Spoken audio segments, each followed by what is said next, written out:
Bismillahirrahmanirrahim. Salam alaikum chers élèves.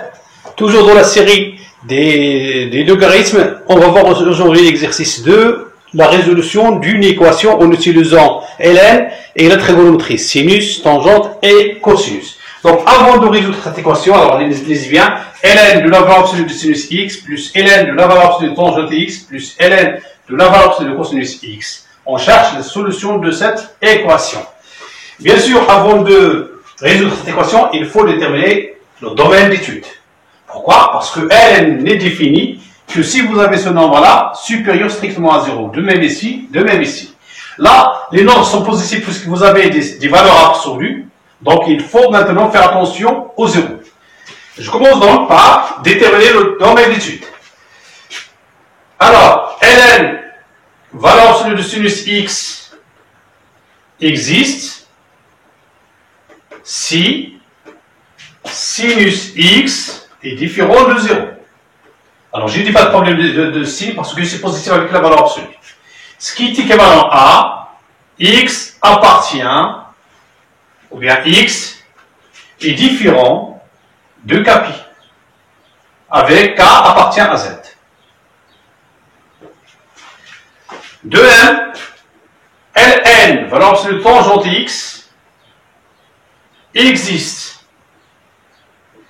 si tangente x est différent de 0. Et n'oubliez pas que pour tangente, on n'a pas x égale pi sur 2. Ce qui est équivalent à, donc si je prends maintenant tangente x et ln de la valeur de tangente x, il faut que x soit différent de kpi et x est différent de pi sur 2 plus kpi. Toujours avec k appartient à z.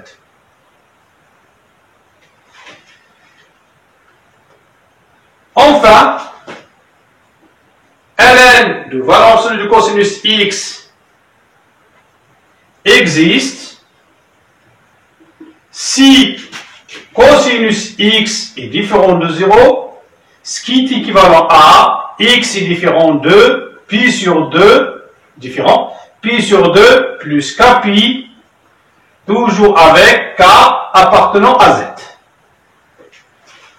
Alors faites attention, x est différent de kpi, x est différent de kpi, et x est différent de pi sur 2 plus kpi, x est différent de pi sur 2 plus kpi.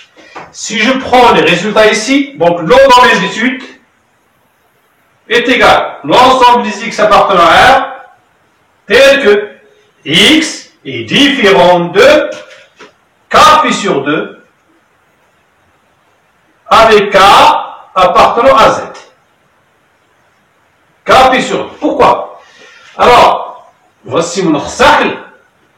Kpi c'est ici, pi sur 2 plus kpi c'est ici, donc je ne veux pas cet élément, ni celui-ci, ni celui-ci, ni celui-ci. Donc c'est k pi sur 2. Pour k égale 0, donc c'est 0, pour k est égal à 1, pi sur 2, pour k est égal à 2, c'est pi, pour k est égal à 3, c'est ici, et ainsi de suite. Là, c'est le domaine d'étude. Maintenant, on va résoudre notre équation. Bien, ln valeur absolue de sinus x plus ln valeur absolue de tangente x égale ln valeur absolue de cosinus x. On va appliquer les propriétés.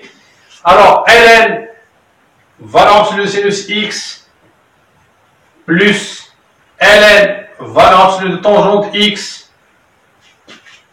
moins ln valeur absolue de cosinus x est égal à 0. ln a plus ln b est égal à ln a fois b. ln a moins ln b est égal à ln a sur b. Donc j'applique la propriété et j'obtiens. Donc c'est équivalent, hein? C'est l'équivalence. C'est équivalent ln valeur absolue de sinus x fois la valeur absolue de tangente x sur la valeur absolue de cosinus x est égal à 0. Ce qui est équivalent, alors je sais bien que valeur absolue de a fois valeur absolue de b, c'est valeur absolue de a fois b, de même pour le quotient. Donc on aura ln valeur absolue de sinus x fois tangente x, le tout sur cosinus x, est égal. 0, c'est ln1. Ce qui est équivalent à ln, valeur absolue. Je sais bien que sinus x sur cosinus x, c'est tangente x. Tangente x fois tangente x, c'est tangente au carré x. Est égal ln. Tangente au carré x, c'est toujours positif, donc je peux supprimer la valeur absolue, ce qui est équivalent à ln, tangente au carré x, est égal ln1.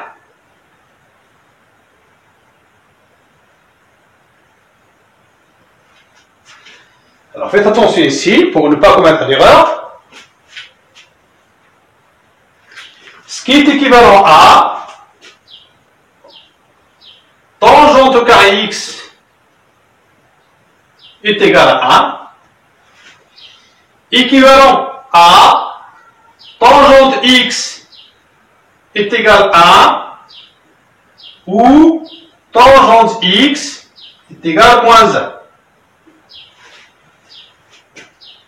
Ce qui est équivalent, alors, tangente x est égal à 1 veut dire que x est égal à pi sur 4 plus kpi, toujours avec k appartient à z.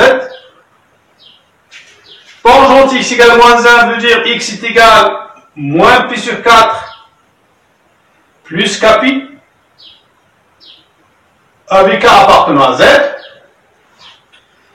Si vous avez fait attention ici, alors dans le cercle, on a pi sur 4 plus kpi, on a moins pi sur 4 plus kpi, d'ici jusqu'ici vous avez pi sur 2.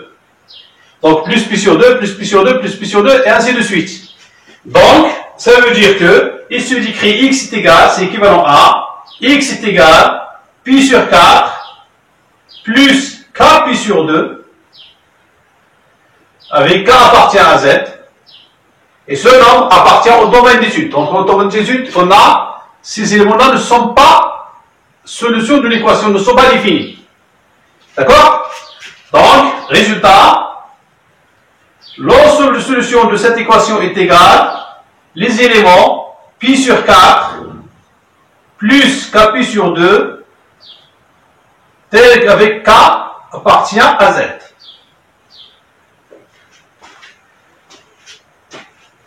Donc on fait attention, toujours vous avez ln, il faut que le nombre soit supérieur strictement à 0, positif et différent de 0. Puisqu'on a la valeur absolue, donc c'est positif, il faut faire attention que le nombre ne soit pas égal à 0, soit différent de 0. Walhamdulillah Rabbil Alamin.